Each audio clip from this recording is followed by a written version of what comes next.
Hello hi friends, చాలామంది credit card పైన EMI అనేది కన్వర్ట్ చేసుకుంటూ ఉంటారు. ఈఎంఐ కన్వర్ట్ చేసిన తర్వాత ఈఎంఐ ఎలా కట్టాలని చెప్పేసి చాలామంది నన్ను డౌట్ అడిగారు అనమాట.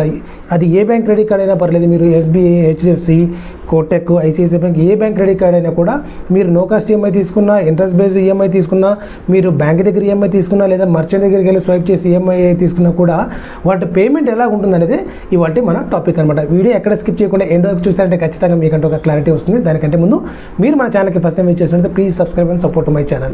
చలో let us go to the topic. Friends చూడండి, మీరు క్రెడిట్ కార్డు తీసుకున్న తర్వాత ఎటువంటి పరిస్థితులైనా ఈఎంఐ కన్వర్ట్ చేసుకున్నాను అనుకోండి, ప్రతి బ్యాంకు కూడా ఇర్రెస్పెక్టివ్ ఆఫ్ ది బ్యాంకు మీకు ఒక స్టేట్మెంట్ అనేది జనరేట్ అవుతుందండి.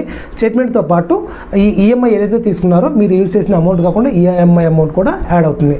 మరి ఈ ఈఎంఐ అమౌంట్ సపరేట్గా పే చేయాలంటే సపరేట్గా పే చేయాల్సినటువంటి అవసరం లేదండి. మీరు యూజ్ చేసిన అమౌంట్తో పాటు ఈఎంఐ అమౌంట్ కూడా యాడ్ అయ్యి డ్యూ డేట్ లోపు నార్మల్ క్రెడిట్ కార్డు బిల్లు ఎలాగైతే కడతారో అదే విధంగా మీరు ఈ ఈఎంఐ అమౌంట్ కూడా కట్టాల్సి వస్తుంది అనమాట. ఇది not only for the EMI అండి, క్రెడిట్ కార్డ్ పైన మీరు ఏదైనా లోన్ తీసుకున్నా కూడా సేమ్ ఇదే ప్రాసెస్ అప్లికబుల్ అవుతుంది అనమాట. మీకు అక్కడ total amount due, minimum amount due అని మాత్రం వ్యత్యాసం చూపిస్తుంది.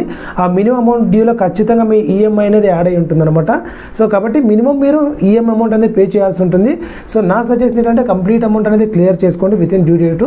సో దాంతోపాటు మీకు ఎప్పుడైతే with in due date amount pay చేస్తారో ఎటువంటి ఛార్జెస్ అనేది ఉండదు. మీ సిబిల్ స్కోర్ కూడా బూస్ట్ అయ్యేటువంటి అవకాశం ఉంటుంది. చాలా ఇంపార్టెంట్ అనమాట ఈ టోటల్ అమౌంట్ పే చేయడం వల్ల. సో మీ ఈఎంఐ అమౌంట్ అనేది యాజ్ ఇట్ ఈస్గా పే చేయండి డ్యూ డేట్ లోపు. దానికి సపరేట్గా ప్రాసెస్ అనేది లేదనమాట.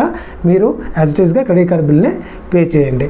సో వీడియో చాలామంది యూజ్ అవుతున్నట్టున్నాను. చాలా చిన్న వీడియో నచ్చితే ఒక లైక్ చేసి షేర్ అయితే చేయండి మీ ఫ్రెండ్స్ అండ్ ఫ్యామిలీ మెంబర్స్ ఎవరికైతే ఇన్ఫర్మేషన్ రిక్వైర్మెంట్ ఉంటుందో.